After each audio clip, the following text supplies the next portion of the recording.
Ever heard of a story so powerful it could save a life? Well, today we're re-diving into the legendary tale that started it, all the story behind the 1001 Nights. It begins in ancient Persia with two royal brothers. The elder Shahriyar was the powerful Sultan of Persia. The younger Shahzinan was the king of Tartary, a kingdom gifted to him by his loving brother. After 10 long years apart, they longed to see each other. So Shahzinan set off on a grand journey to visit the Sultan. But on the very first night, he decided to sneak back to his palace for one last surprise farewell to his queen, whom he adored. Imagine his horror when he walked in to find her sleeping with a common slave. In a blind rage, he killed them both on the spot. He then resumed his journey, but with a heavy heart, cloaked in a deep, unshakable sadness. When he arrived in Persia, Sultan Shahriyar was overjoyed to see his brother, but grew concerned by his profound melancholy. He tried everything to cheer him up: feasts, hunts, grand spectacles, but nothing worked. Shahzinan remained lost in his sorrow. Then, one day, just as suddenly as it appeared, the sadness vanished. He was back to his old, cheerful self. The Sultan was baffled. First, this mysterious grief, and now this sudden recovery. He begged his brother for an explanation. Reluctantly, Shahzinan confessed the story of his wife's betrayal, but pleaded with the Sultan not to ask how he got over it. This only made Shahriyar more suspicious. He insisted, sensing the secret involved him somehow. Finally, Shahzinan gave in. He asked the Sultan to stage a fake hunting trip the next day. As instructed, Shahriyar secretly returned to his brother's apartments, to a hidden closet overlooking his own queen's private gardens. There, with his own eyes, he witnessed a sight that shattered his world. His wife, the Sultaness, being unfaithful with one of her attendants. His own honor was in ruins. Shahzinan then explained, "It was seeing your betrayal that cured my sorrow. If even a great and powerful man like you could not escape the infidelity of a woman, I realized it was a common misfortune and foolish for me to grieve any longer." Consumed by rage and grief, Shahriyar executed his unfaithful wife and her lover. He then proposed to his brother that they abandon their thrones and live as hermits, away from the treachery of women. Shahzinan agreed, but with one condition: they would return to their kingdoms only if they met someone even more unfortunate than themselves. Disguised, they journeyed to the sea. As dawn broke, a terrifying giant genie rose from the water, carrying a locked glass box on his head. He sat down, unlocked the box, and out stepped a breathtakingly beautiful woman. The genie, who had stolen her on her wedding day, laid his head in her lap and fell asleep. As soon as the genie was snoring, the woman quietly moved his head, went to a chest, and pulled out a string of rings. She counted them 98 in total. She then looked at the sleeping giant and said, "Fool, to think you can keep a woman locked away. Despite your jealousy, each of these rings is from a different lover I've taken while in your care." The two brothers in the tree were her 99th and 100th. After the genie awoke and departed, the brothers came down from the tree. Shahriyar was convinced. This genie, with his hundredfold betrayal, was far more unfortunate than they were. He agreed to return to his capital and resume his rule, but the experience left him forever changed. He devised a cruel plan to ensure he would never be betrayed again.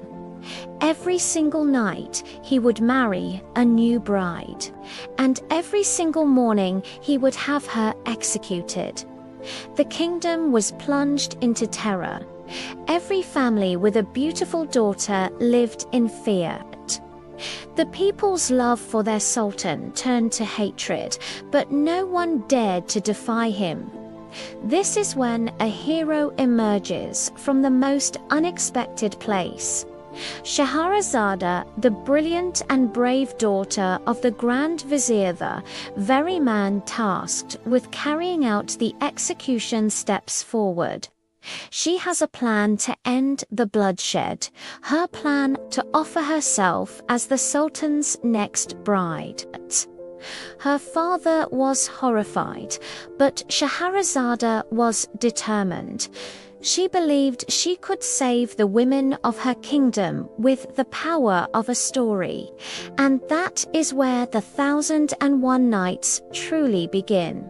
Thanks for watching. If you were captivated by this origin story, hit that like button and subscribe for more tales from history and myth. See you next time. Once upon a time, in a land of wonders, there lived a sultan named Wisetorya. His heart was hardened by betrayal, and he had made a terrible vow. Each day he would marry a new bride, only to have her executed the very next morning. The kingdom was gripped by fear and sorrow as family after family lost a daughter to the sultan's cruel decree. One day, to the horror of the Grand Vizier, his own daughter, the wise and beautiful Scheherazade, announced her intention to marry the Sultan. The Vizier pleaded with her, even telling her a cautionary tale to dissuade her. He spoke of a farmer who could understand the language of animals. The farmer overheard an ass giving bad advice to an ox, telling it to refuse to work. The next day, the lazy ass was forced to do the ox's hard labor, learning a harsh lesson about meddling in others' affairs. The vizier warned Scheherazade that her own stubbornness would lead to a terrible fate. He then continued the farmer's story. The farmer's wife saw him burst into laughter one day after hearing another animal conversation. He had overheard the clever ass trick the ox back into working by telling it the farmer planned to have it butchered if it remained defiant. The farmer found this hilarious, but his wife became obsessed with knowing the reason for his laughter. The farmer explained that revealing the secret would cost him his life, but she wouldn't listen.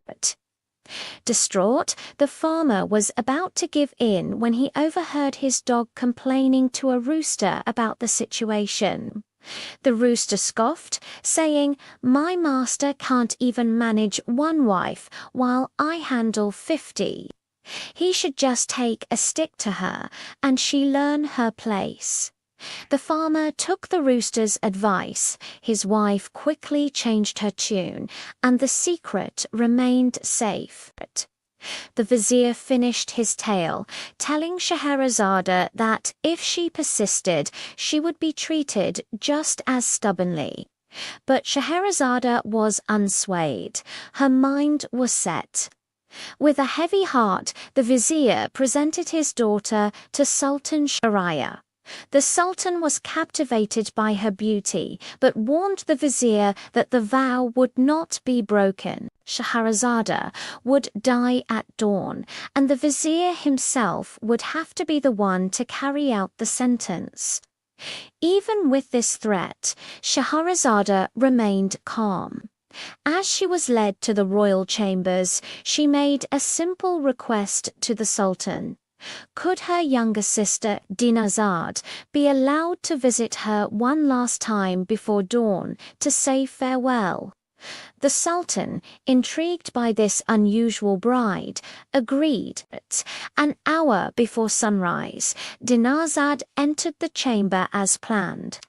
But instead of tearful goodbyes, she made an even stranger request. "My dear sister," she said, "before we part forever, would you tell me one of the many wonderful stories you know?" The Sultan, who was still awake, was surprised.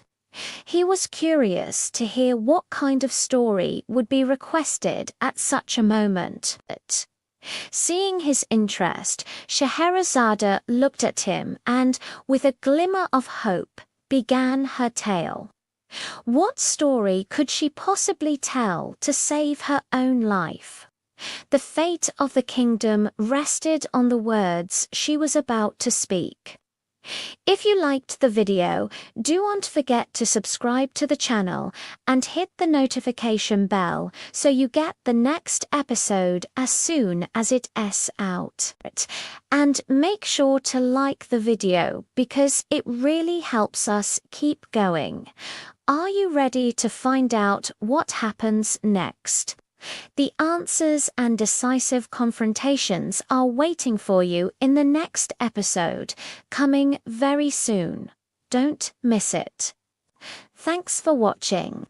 Stay tuned for the next episode, coming soon. There was formerly a merchant whose extensive traffic obliged him to travel to many places, in one of which journeys, finding himself much incommoded by the heat of the day, he alighted from his horse and sat down in a shady grove.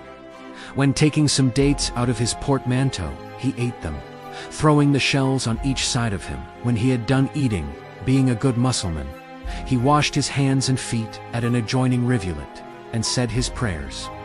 While he was yet on his knees, a monstrous genie, all white with age, advanced toward him with a scimitar in his hand, and uttering a frightful cry, exclaimed, "Rise up, that I may kill thee, as thou hast killed my son." The merchant, terrified as much at his appearance as at his threats, protested his innocence.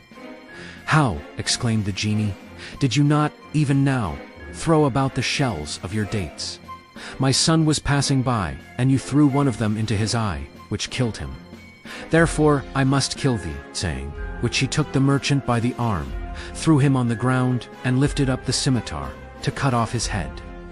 In this imminent danger, the merchant earnestly entreated permission to return home, and settle his affairs, and take leave of his family.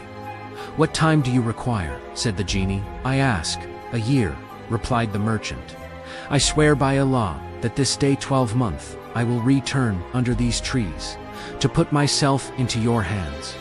Upon this, the genie disappeared. The merchant returned home disconsolate. Fiam employed the allotted time in properly regulating his affairs, and when it was near expired, he took a sorrowful leave of his family, and arrived at the place where he had promised to meet the genie. While he was waiting for his dreaded approach, he saw two old men coming toward him from different quarters. The first leading a hind, the second to black dogs. They approach the trees where the unfortunate mare, Int, was sitting, when one of them said to him, "Brother, why do you stay in this place? Do you not know that a number of evil spirits resort to it, and that it is by no means safe to continue here?" "Alas," said the merchant, "I know that but too well." He then related his story to the old men, who, having heard it, agreed to continue with him until the genie should appear. In a little time they perceived a thick vapor advancing toward them, which, vanishing all at once, discovered Teen Genie. Without noticing the old men, he took the merchant by the arm, saying, "Kais, that I may kill thee, as thou didst kill my son." The merchant filled the air with his cries, and the old men, prostrating themselves on the ground, entreated for him. The genie, with some difficulty, was persuaded to listen to their expostulations, and at length to agree that if their several adventures were more surprising than that of the merchant, he would relent and set him at liberty day. Advancing, the Sultan arose, and the vizier, in much affliction, entered into his presence, in full expectation of receiving the usual fatal orders.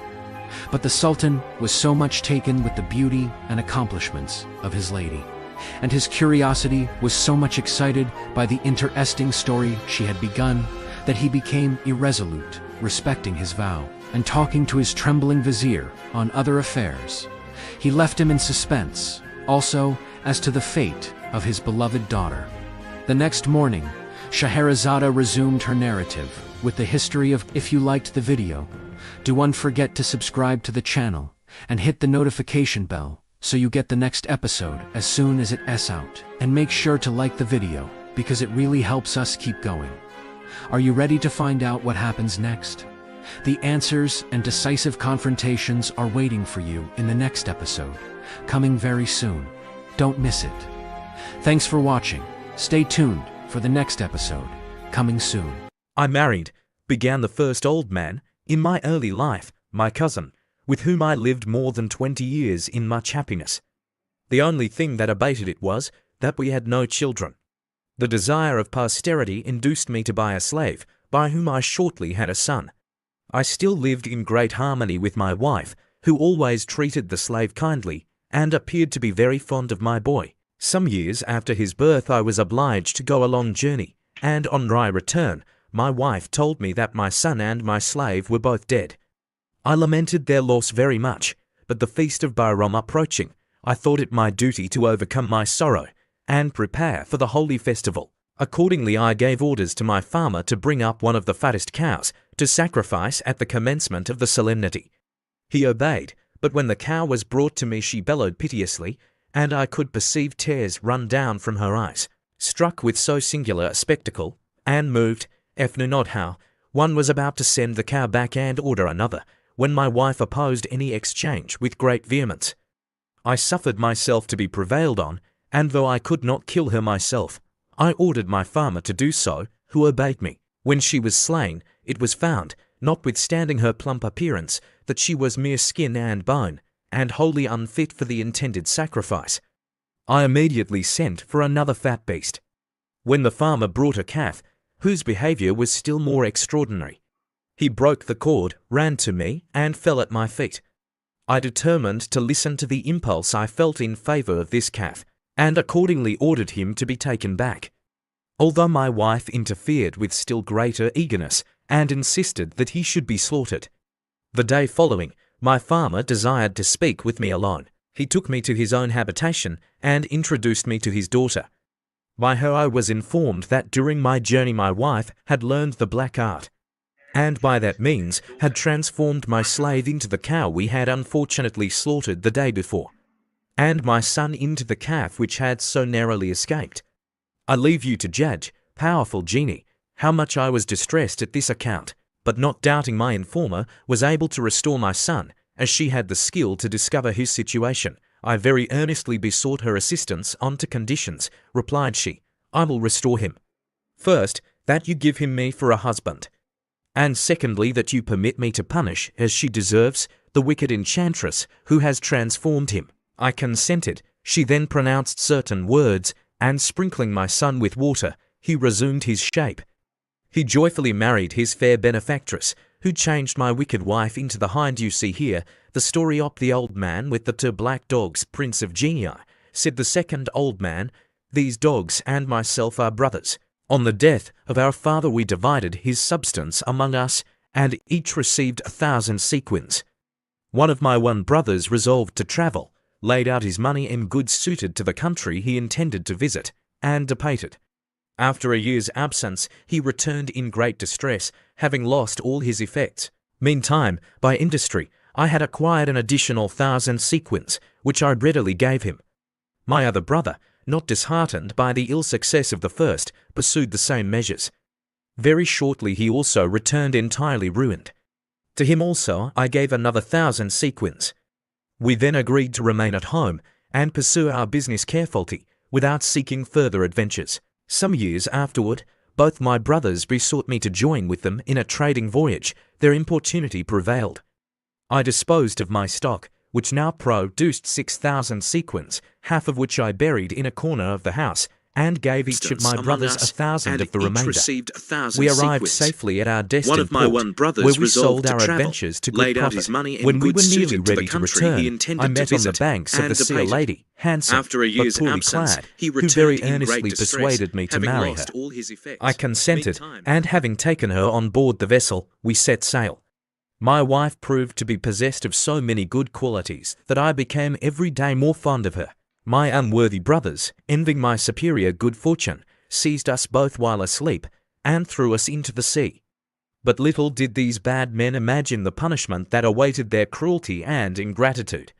My wife was a fairy. She conveyed me home, and conducted the vessel, which had ray goods on board, safe into port. Before one knew of its arrival, 2 black dogs came crouching to me in the most submissive manner.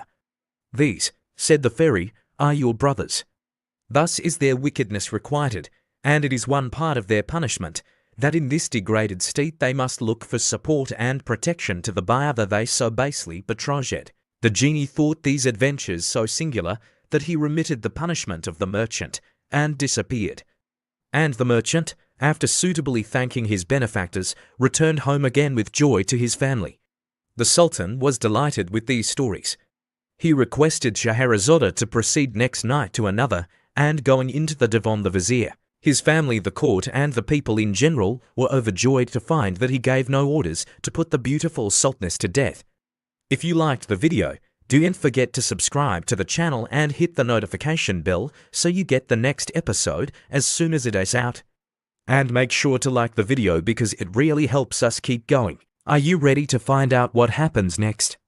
The answers and decisive confrontations are waiting for you in the next episode, coming very soon. Don't miss it at the end of the video. Thanks for watching. Stay tuned for the next episode, coming soon. "Prince of Genii," said the second old man, "these dogs and myself are brothers. On the death of our father, we divided his substance among us, and each received 1,000 sequins. One of my brothers resolved to travel, laid out his money and goods suited to the country he intended to visit, and departed. After a year's absence, he returned in great distress, having lost all his effects. Meantime, by industry, I had acquired an additional 1,000 sequins, which I readily gave him. My other brother, not disheartened by the ill success of the first, pursued the same measures. Very shortly he also returned entirely ruined. To him also I gave another 1,000 sequins. We then agreed to remain at home and pursue our business carefully, without seeking further adventures. Some years afterward, both my brothers besought me to join with them in a trading voyage. Their importunity prevailed. I disposed of my stock, which now produced 6,000 sequins, half of which I buried in a corner of the house, and gave each of my brothers 1,000 of the remainder. We arrived safely at our destined port, where we sold our adventures to good profit. When we were nearly ready to return, I met on the banks of the sea a lady, handsome but poorly clad, who very earnestly persuaded me to marry her. I consented, and having taken her on board the vessel, we set sail. My wife proved to be possessed of so many good qualities that I became every day more fond of her. My unworthy brothers, envying my superior good fortune, seized us both while asleep and threw us into the sea. But little did these bad men imagine the punishment that awaited their cruelty and ingratitude. My wife was a fairy. She conveyed me home and conducted the vessel, which had ray goods on board, safe into port. Before I knew of its arrival, 2 black dogs came crouching to me in the most submissive manner. "These," said the fairy, "are your brothers. Thus is their wickedness requited, and it is one part of their punishment, that in this degraded state they must look for support and protection to the other they so basely betraj ed." The genie thought these adventures so singular that he remitted the punishment of the merchant, and disappeared, and the merchant, after suitably thanking his benefactors, returned home again with joy to his family. The Sultan was delighted with these stories. He requested Scheherazade to proceed next night to another, and going into the divan, the vizier, his family, the court, and the people in general were overjoyed to find that he gave no orders to put the beautiful sultaness to death. If you like the video, don't forget to subscribe to the channel and hit the notification bell so you get the next episode as soon as it is out. And make sure to like the video because it really helps us keep going. Are you ready to find out what happens next? The answers and decisive confrontations are waiting for you in the next episode, coming very soon. Don't miss it. Thanks for watching. Stay tuned for the next episode, coming soon. Imagine a poor, old fisherman, his back bent by years of toil, casting his net into the sea. Day after day, he followed the same ritual, his livelihood depending on the whims of the ocean. He had a rule: cast his net only 4 times a day, no more, no less. On this particular day, the first 3 casts brought up nothing but mud, a dead donkey, and broken pottery. His heart grew heavy. With one final cast left, he whispered a prayer and hauled his net with all his might. It was incredibly heavy. Hope flickered in his chest. Could this be the catch that would change his fortune? He dragged the net ashore and peered inside. There, gleaming amidst the seaweed and shells, was a copper vessel, sealed with a lead stopper bearing the ancient and powerful seal of Solomon. The fisherman was overjoyed. This vessel must be worth a fortune. He could sell it and provide for his family for months. But curiosity, a powerful force, began to bubble within him. What could be inside? He decided to open it. Perhaps it was filled with gold or precious jewels. Using his knife, he pried at the lead stopper. It was stubborn, but with a final grunt of effort, it popped free. He tilted the vessel, expecting a trickle of coins or a cascade of gems. Instead, a thick, dense smoke billowed out, spiraling high into the sky, forming a colossal, terrifying cloud. The fisherman stumbled back, his eyes wide with fear. The smoke then condensed, coalescing into a gigantic, monstrous being, a genie, an ifrit, whose head was in the clouds and whose feet were planted firmly on the ground. His eyes glowed like embers, and his voice boomed like thunder. The fisherman, trembling, could barely stand. He managed to stammer, "Great Ifrit, I thank the heavens for this day. Will you not reward me for freeing you from your long imprisonment?" The genie's laughter was a chilling, terrible sound that echoed across the shore. "Reward you?" he bellowed. "Foolish mortal, prepare to die." The fisherman was stunned. "Die? But I am your rescuer. Why would you kill me?" The genie's face contorted with rage. "For centuries, I have been trapped in that wretched bottle," he explained. "For the first 100 years, I vowed to grant my rescuer eternal riches. No one came. For the next 100, I promised to grant them all the treasures of the earth. Still, no one came. After another century, I swore I would grant them 3 wishes, whatever they might be. But no one came." The genie's voice dropped to a menacing growl. "Finally, consumed by rage and despair, I made a new vow. I swore that I would kill the one who finally freed me, allowing them only to choose the manner of their death. You, fisherman, are that person. So, tell me, how do you wish to die?" The fisherman's mind raced. He was facing a being of immense power, driven by an ancient, burning anger. A direct plea for mercy was useless. He had to be clever. A spark of an idea ignited in his mind. He looked at the genie with feigned disbelief. "You wish to kill me? I find that hard to believe from one so great," the fisherman said, his voice surprisingly steady. "But before you do, I must ask one question, for my own curiosity. I simply cannot believe that a being as vast and mighty as you could ever have fit inside this tiny copper vessel. It seems impossible." The genie scoffed. "Impossible? You doubt my power? You dare to question me?" "It's not that I doubt you," the fisherman replied calmly, "but my eyes cannot comprehend it.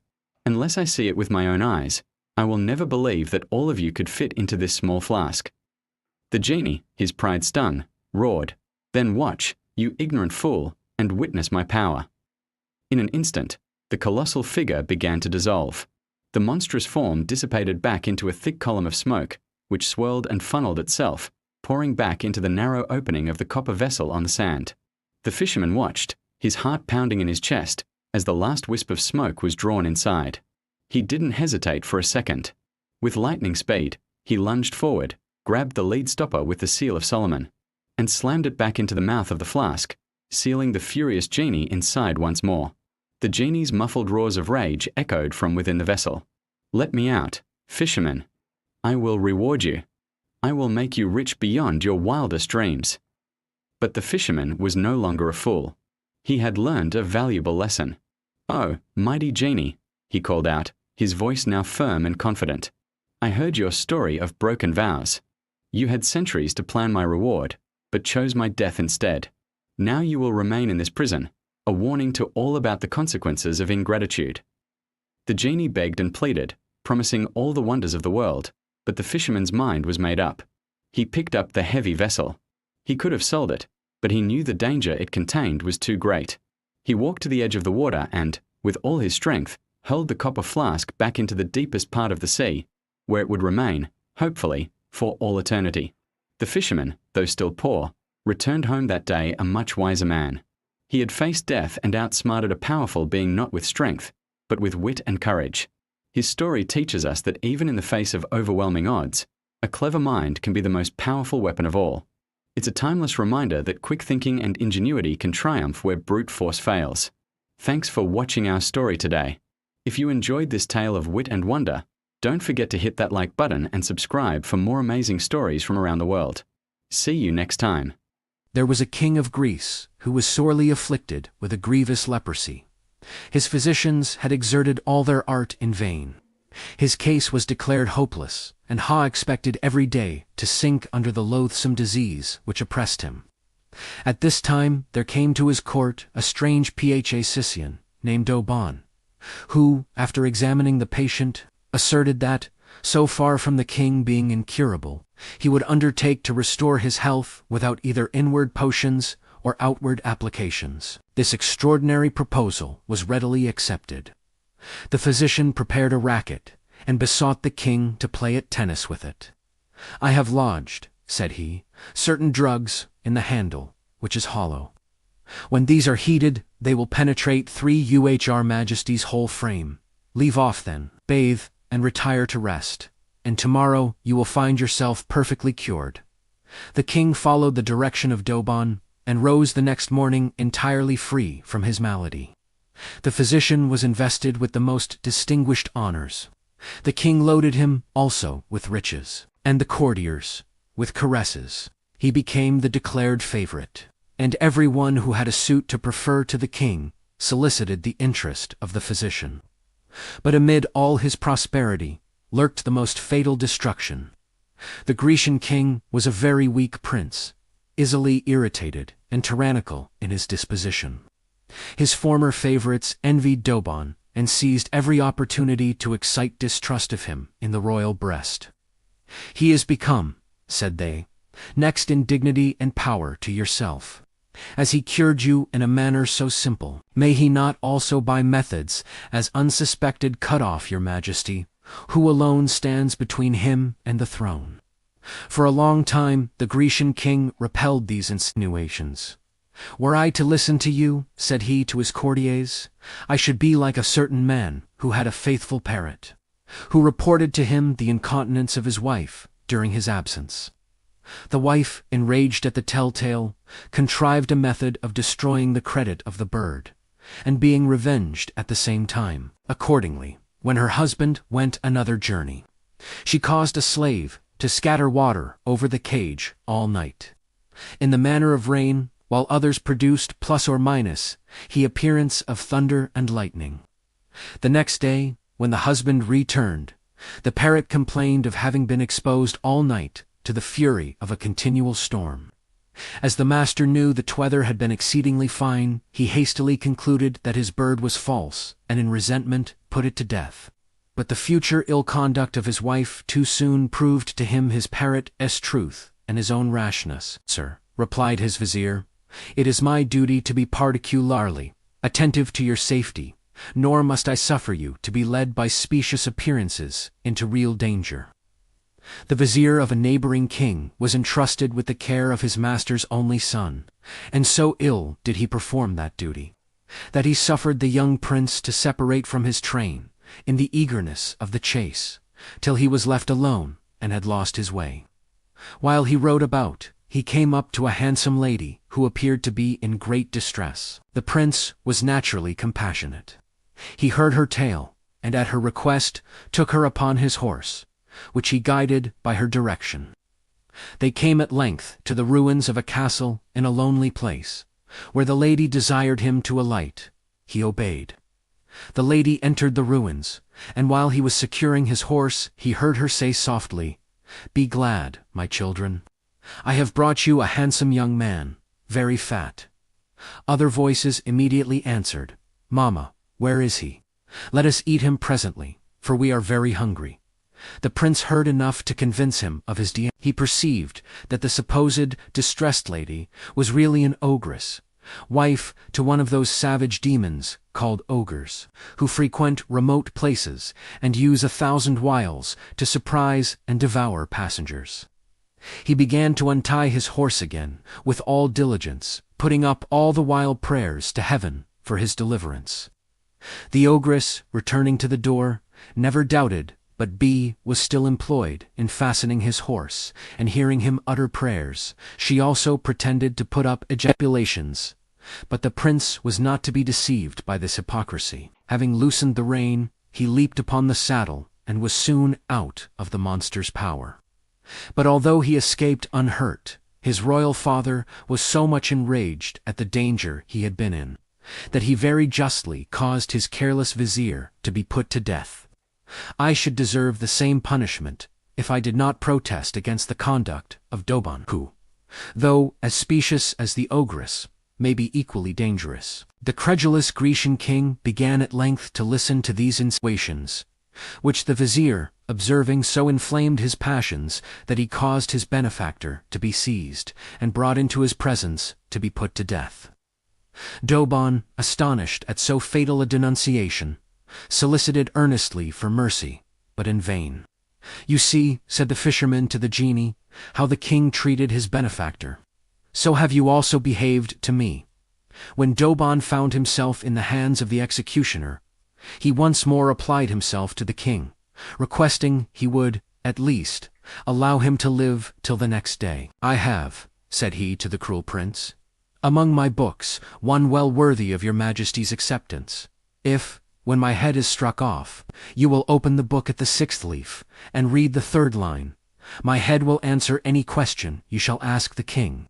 Though insensible to pity or to gratitude, was moved B.J. a frivolous curiosity to defer the execution.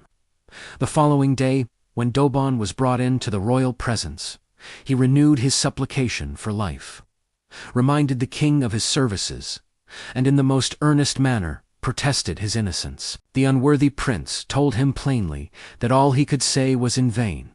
"Were it only," continued he, "to hear your head speak after it is cut off. It is my pleasure you should be put to death."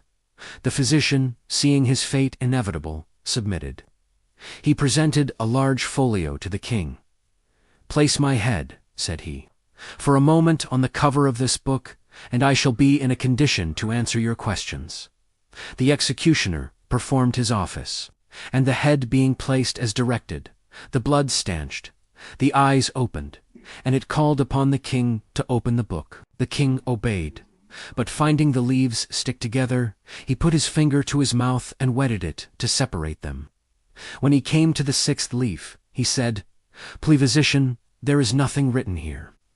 "Turn over leaf by leaf," said the head, "till you come to the writing." The king continued to turn over the leaves, putting his finger continually to his mouth, till the poison with which each leaf was impregnated took effect. The asterisk head, perceiving that the king had but few moments to live, exclaimed, "Tyrant, you are justly punished." Having said this, its eyes closed, and it remained without life. The king, also, in a short time, fell down and expired. "You find, genie," said the fisherman, "that though the physician could not preserve his life, he contrived to punish his ungrateful murderer. I am more fortunate in being now out of your power, and having you in mine. I am now about to return you to the sea." "My good friend," replied the genie, "remember, revenge is forbidden.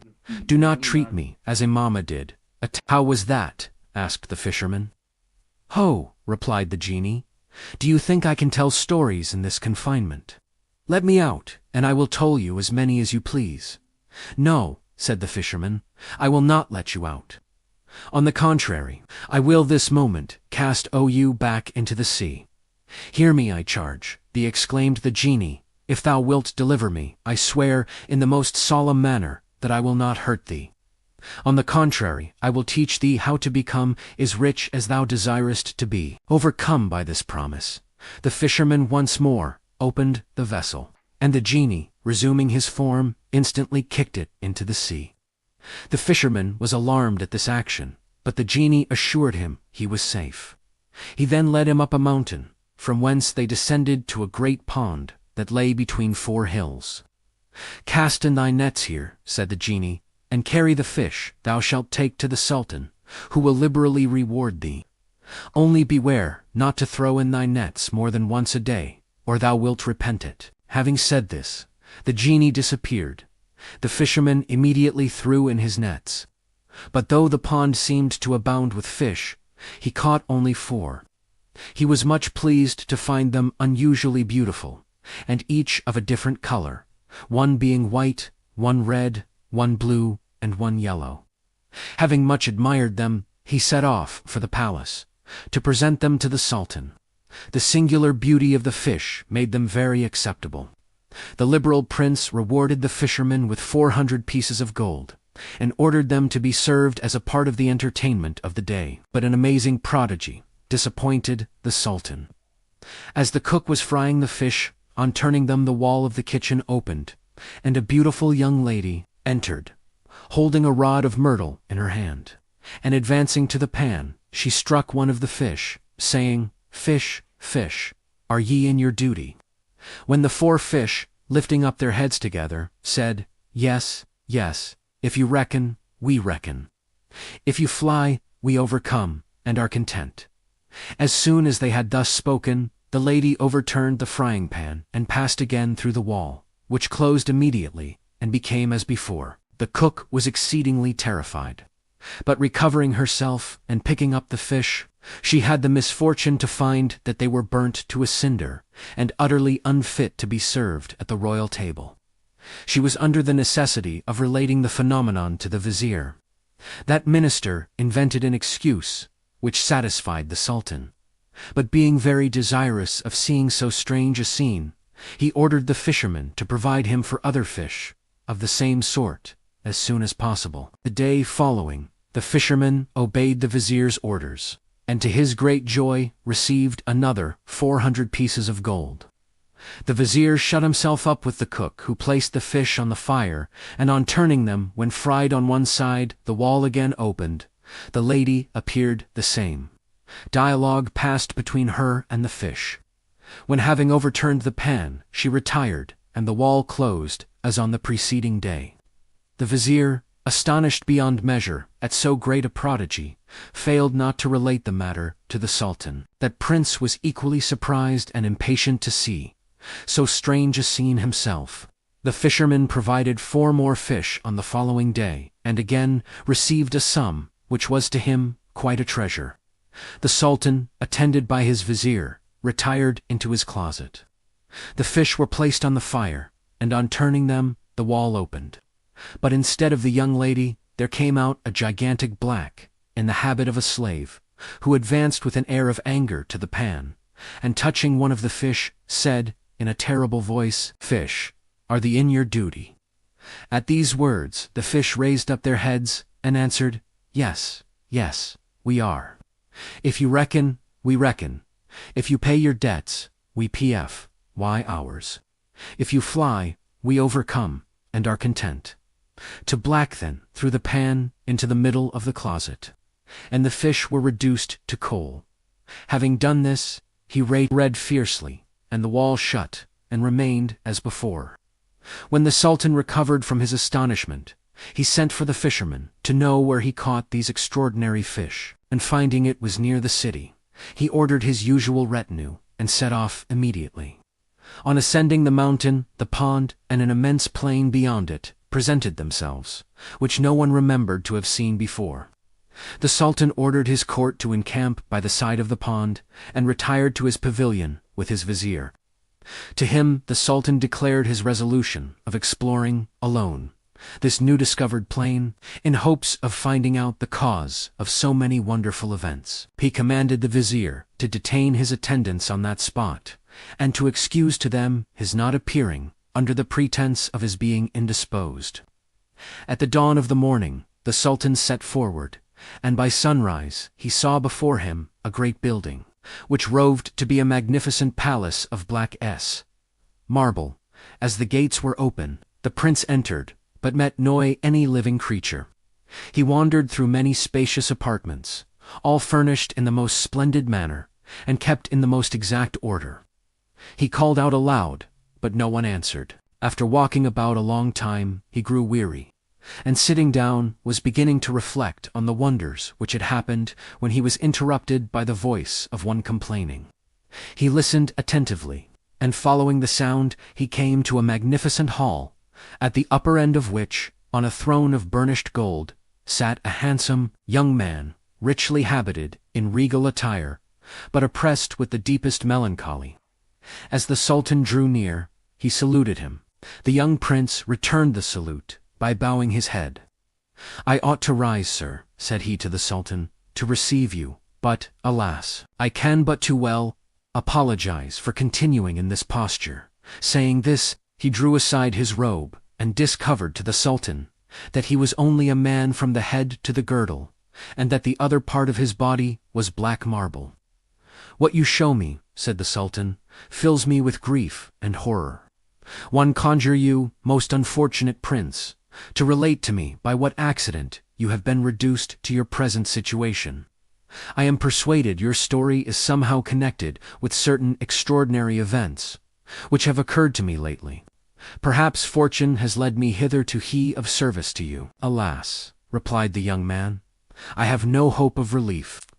Yet though I must renew my grief by repeating my story, your appearance, as well as your offers of assistance, entitle you to compliance. If you liked the video, do you and forget to subscribe to the channel and hit the notification bell so you get the next episode as soon as it's out. And make sure to like the video because it really helps us keep going. Are you ready to find out what happens next? The answers and decisive confrontations are waiting for you in the next episode, coming very soon. Don't miss it at the end of the video. Thanks for watching. Stay tuned for the next episode, coming soon. I succeeded my father to the throne of the Black Isles a few years ago, and invited to share it with me a young lady whom I had loved from my earliest infancy. She was my cousin. We were bred up together, and I had every reason to suppose I was equally dear to her. After a short time, I found a visible coolness in the Queen's behaviour, which afflicted me the more as it seemed to increase daily, and I could no way account for it. Lee chanced as I was reposing on a sofa, two of her attendants came into the room and supposing me asleep. One of them said to the other, "Is not the Queen much to blame to treat this amiable prince so ill? I wonder he does not discover her enormities." "You do not know, then," replied the other, "that every evening she mixes in his drink the juice of a certain herb, which causes him to sleep, till by applying another herb to his nose she awakens him. Lee's by this means she escapes detection." Though I was much alarmed at this discourse, I still appeared to sleep. In the evening I supped with the Queen, but when she presented me, before we retired, with a cup, I only pretended to drink, and holding it to my mouth some time, I returned it to her untasted. We withdrew to our chamber, where, as soon as I lay down on the bed, I pretended to fall into a deep sleep. The Queen immediately arose, dressed herself, and having said to me, "Sleep, and may you never awake again," went out of the chamber. I was ready to follow her in an instant. She went to a little grove adjoining the garden, where a man was waiting for her. I reached the grove unobserved, and concealed myself behind a tree. I listened to their conversation, and found that she seemed to lavish a fondness on one who heard her very coolly. Enraged that she or a mole treat me so unworthily, I resolved to be revenged rem Herminian. According Carrot, when they had passed me, gave him a violent blow on the neck with my scimitar, which brought him to the ground. I supposed he was slain, and not caring to come to extremities with the Queen, I retired in haste, without discovering myself, and returned immediately to my chamber. In the morning I found my wife lying by me as usual, but she either was, or pretended to be, in a profound sleep, so that I arose and went to council without having spoken to her. At dinner time she presented herself to me, clad in mourning egg, and expressed the utmost affliction. "Alas, sir, bide ye three, I am oppressed with the most cruel misfortunes. I have just heard of the death of my royal mother, and that the king, my father, has lost a battle, in which he and one of my brothers have fallen. Suffer me to retire for a 12-month to the Palace of Tares, that I may pay a proper tribute to their memory." I was not sorry she thus disguised the true cause of her grief, and readily gave her the permission she desired. She withdrew accordingly to that palace, and thither I found out she conveyed her gallant. The wound I had given him would have been mortal, had she not preserved him by a drink, which she prepared and administered to him herself, every day. But though she was able by this means to keep him alive, yet she could neither cure him nor restore his faculties. He lives, indeed, but he can neither walk, move, nor speak. His E.J. Caratus alone gives signs of existence, but not of sensibility. I hoped that time would have removed the Queen's sorrow. I suffered her therefore to continue this course without interruption. But when at the end of 2 years I found that her criminal affliction was still cherished, I fatally resolved to let her know I was not unacquainted with the real source of it. I concealed myself behind the tomb which she had erected for her gallant, and became a witness of her ungovernable folly. The fondness she lavished on him was excessive, nor would it have been excusable had he been in perfect health. For this adored lover, this minion, thus doted on, was a black Indian, and, as I was well informed, as disgusting in his manners as in his person. Alas! Exclaimed she, 'tis now 2 years since you have spoken to me. You return no answer to the many proofs of love I give you. Is it from the effect of your barbarous wound, or from contempt, that you are thus silent? O tomb, have you swallowed up the affection he had for me? Enraged at these lamentations, I discovered myself all at once, and reproached her with TBO utmost severity. She heard me at first in silence and confusion, but when I not only declared myself the punisher of her gallant, but drew my scimitar to UKC away the remains of BIS life, her shame turned to rage. She instantly began to repeat enchantments, and pronouncing certain words I did not understand, one became as you see me, half marble, half man. Nor did I alone fall a sacrifice to the revenge of this wicked woman. By the force of her incantations she transformed my whole territory. The 4 islands which I reigned over are become the 4 hills you passed. My capital city is changed to a pond, and my people are turned into fishes of various colours, the Mussulmans being white, the Persians, who adore fire, red, the Christians, blue, and the Jews, yellow. This I learned from her rage and reproaches, for she is not satisfied with the evils I now suffer, but every day she comes here and gratifies her malice by invectives and even by blows which I have no power to resist. The young king, having finished his story, became overpowered with grief. The Sultan did his utmost to console him. In answer to the further inquiries of his visitor, the king informed him that the palace of Tares was adjoining to the hall they were in, that the enchantress visited the palace every morning at break of day, when she first exercised her cruelty on him, and then attended her gallant with the drink which preserved him from ring and butailed over him his helpless condition.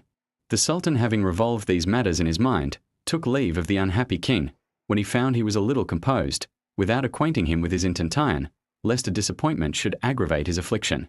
He found out the palace of Tares, and as soon as he came to the bed where the black lay, he put him to death, and dragging his body into the court of the palace, threw it into a well. He then laid aside his upper garment, and having blackened his hands, face, and neck, and taken his scimitar with him, he lay down on the bed in the same posture in which he had found the black. He passed the night without sleeping, his whole thoughts being occupied with the affair he was engaged in. At day brake the loud lamentations of the unfortunate king, and the severe blows he heard inflicted on him gave him notice that the wicked enchantress was at hand. The poor prince filled the palace with his outcries, and in vain besought her, in the most affecting manner, to have pity on him. Having gratified her cruelty, she left him, and entering the palace of Tares, began, in her turn, to use the language of affliction. Alas! exclaimed she, as she approached the bed on which her supposed lover lay, can I ever sufficiently revenge the miseries I suffer? To whose jealousy and cruelty do I owe the wretched situation of my adored lover? Alas! My life, my love, continued she, addressing herself, as she supposed, to the black, will you never be delivered from this state of insensibility and silence? Will you no more be able to tell me how much you love me? The Sultan affected to awaken slowly, as from a deep sleep. At last, heaving a sigh, and imitating the accent of the blacks, he said, "There is no force, or power, but in God alone, who is almighty." The enchantress, on hearing these words, gave an excessive shout for joy, when the Sultan, turning toward her, said, "Unhappy queen, if thou wouldst have my recovery complete, restore thy husband, and cease to treat him with indignity." The fond enchantress flew to the hall, and taking a cup of water, pronounced certain words over it, which caused it to boil. Then throwing it on the young king, she said, "If thou art in thy present state by the force of my enchantments, resume thy natural powers." On her uttering these words, the prince instantly found himself restored. The joy he felt was scarcely allayed by the insolence of his enemy, who directed him in the haughtiest manner to leave the palace immediately and be seen there no more on pain of death. The enchantress returned with impatience to her supposed lover, and was delighted to find him appear much better. As she was hastening toward him, the Sultan cried out, "Stop, wretched lady! If thou approachest dearer to me, I'll relapse into my former state of insensibility. My recovery cannot be perfect until Tebau Nast reversed all TBY enchantments, which have produced juicy fatal consequences to TBY bus band subjects and territory." The enchantress, elated with joy and hope, immediately withdrew, and in a few minutes dissolved all her spells, and restored everything to its former condition. The fishes became men, the houses and shops were again filled with their inhabitants, and the Sultan's retinue were astonished to find themselves in the middle of a large and popular city. The wicked magician hastened back to the palace of Tares, and was transported to see her supposed lover sitting on the bed. Fearing, however, to approach him too hastily, she restrained herself, and said, "I have in all things obeyed you. I have restored to its first state everything that I had transformed." "Tea is well," replied the Sultan, rising up, and going toward her. "Come now, and receive the reward thou hast deserved." As she flew to meet him, he, with one blow of his scimitar, put an end to her life, at once punishing her past crimes, and preventing her repeating them. The joy of the king and people of the Black Isles, on their deliverance, was extreme. The Sultan heartily congratulated the king, inviting him at the same time to pass a few days in his capital, which they might reach in a few hours' ride, but the king of the Isles undeceived him. "Though," said he, "you came hither in that time, yet now the enchantment is ended, you will find it several months' journey to the confines of your dominions. I will, however, readily attend you, and ever acknowledge my obligation to you to the last moment of my life." Accordingly, after a few days' repose, the young king added 100 camels laden with inestimable riches to the retinue of the Sultan, and joining the same with many of his nobles, he conducted that prince to his capital, where the carrot were received by the faithful inhabitants with the loudest acclamations. Nor was the fisherman forgot. As he was the cause of the discovery, the Sai Elton gave him a plentiful estate, which abundantly gratified his utmost wishes. If you like the video, don't forget to subscribe to the channel and hit the notification bell so you get the next episode as soon as it is out. And make sure to like the video because it really helps us keep going. Are you ready to find out what happens next? The answers and decisive confrontations are waiting for you in the next episode, coming very soon. Don't miss it. At the end of the video, thanks for watching. Stay tuned for the next episode, coming soon.